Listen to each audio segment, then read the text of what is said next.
আগেই বলেছিলাম সবাইকে ভোট দিতে হবে, কিন্তু আমি একটা জিনিস খেয়াল করলাম যে আজকে আসলে আমি আর আমার বোন একসাথেই ভোট দিতে গেছিলাম।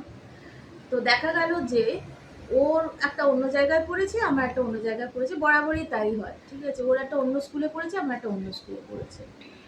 তো ও নিয়ে গেছে হচ্ছে ভোটার্স কার্ড, আর যে স্লিপটা আমাদেরকে দিয়ে গেছে সে তো যে কোনো পার্টি নির্বিশেষে দিতে পারে। তো সেরকম ওই কাউন্টার পার্টটা নিয়ে গেছে, আমিও তাই নিয়ে গেছি, আধার কার্ডটাও নিয়ে গেছি। তো এবার ও কিছুক্ষণ পরে ভোট দিয়ে এলো।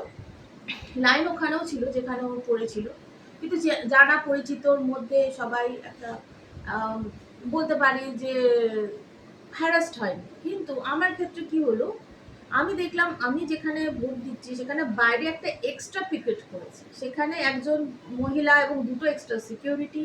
এখানে লোকজনকে জিজ্ঞাসা করা হচ্ছে যে মোবাইল কি পকেটে আছে কি ব্যাগে আছে, প্রায় চেকিং এর পর্যায়ে নিয়ে গিয়ে সেগুলো জমা করা হচ্ছে। আবার একটা বললো যে আপনি এসআইআর এর ফর্মটা আনেননি কেন, এখানে বললো। এবার এসআইআর এর ফর্মটা আমায় নিয়ে যেতে হবে নির্দিষ্ট করে বলা ছিল না, হয়তো নিয়ে যাওয়া উচিত ছিল, কিন্তু সেই জন্য আমায় ফেরত পাঠালো। সুতরাং আমি আবার লাইন রেখে ফেরত এলাম বাড়িতে, মোবাইল কিন্তু জমা। হ্যাঁ, এবার বাড়ি এসে ফেরত আবার এসআইআর কাগজটা খুঁজে নিয়ে গেলাম, ভোট দিলাম, তারপরে টোকেন পেলাম। এবার যাওয়ার পরে কি দেখছি যে সিকিউরিটিকে বলে এসেছিলাম যে তারপর কিন্তু আমি লাইন দেবো না, অতটা লাইন দিয়ে এসেছি, এবার বাড়ি যাচ্ছি, আবার মোবাইলও জমা, আর আমি কিন্তু বড় লাইন দেবো না। সে সিকিউরিটি খেতে চলে গেছে, আমি তাকে আর খুঁজে পাচ্ছি না।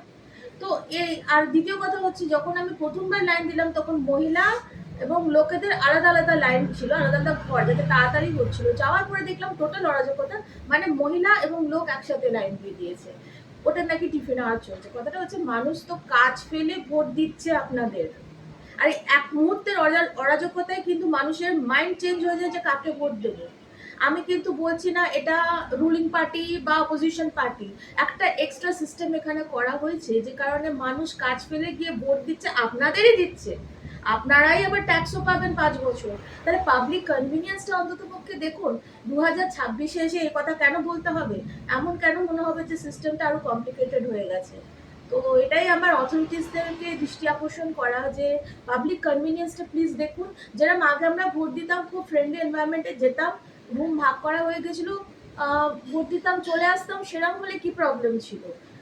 বড্ড ঝামেলায় পড়লাম আজকে আমি আমি কিন্তু একদম খুশি নয়, এবং আমি যাকে ভোট দেবো ঠিক করেছিলাম, মাইন্ড মিনিটে চেঞ্জ হয়ে গিয়ে অন্য কাউকে দিতে হবে। কারণ আমি বিশ্বাস করি যে পাবলিক কনভিনিয়েন্স এখন বুঝবে, সেই বাকি 5 বছর বুঝবে, এবং এরম আরো অনেকে আছে আমার মতো যারা থাকবে। এরম যে তুই আজকে সিচুয়েশন ফেস করেছিলি, এত বছর ভোট দিচ্ছি আমরা, কোনোবার এরম হয়নি। ছোটবেলা মানে একদম যখন 18 পড়েছি সেই সময় হয়তো করেছি, কিন্তু সে তারপরে কিন্তু বহু বছর, গতবারও ভোটে আমি কিন্তু খুব ফ্রেন্ডলি এনভায়রনমেন্টে দিয়েছি।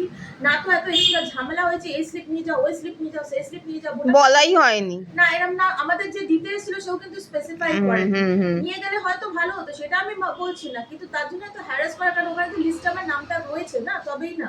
তো তুমি নামটা জন্য আবার ডাবল ট্রিপল চেকিং কি, আমি বুঝলাম না।